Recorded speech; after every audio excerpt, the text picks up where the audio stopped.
sa paanan ng misteryosong Mount Banahaw sa Quezon, bigla na lang daw naging talon. Ako ho'y nagulat, naging pulse na siya. Kaya ito'y dati ho'y wala, dahil pantay ito eh. Mali nga lang po ito. Ngayon po, ang laki bigla. True or false? Kami po ito. Papaanong paggising nila, biglang may nabuo ritong talon.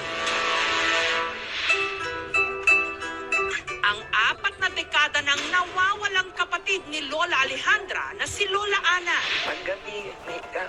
Sana kaya yun. Buhay pa kaya yun.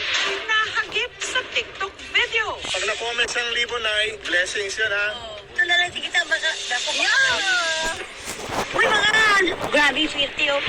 Parang pamilyar, kinilabutan po talaga ako Nung nakita ko siya sa video, ay, buhay pa pala. Salamat, Diyos ko. Ang anak siya ng March 10, 1952.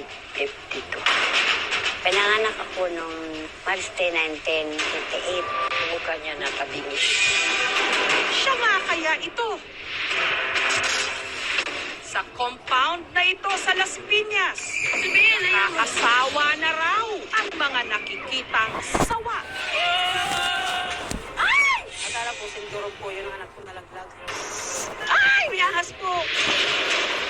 Nakita po namin nasa dingding, nakatago sa likod ng wallpaper. Tenit siguro yung kasi naghahanap ng malamig na lugar eh. Uy!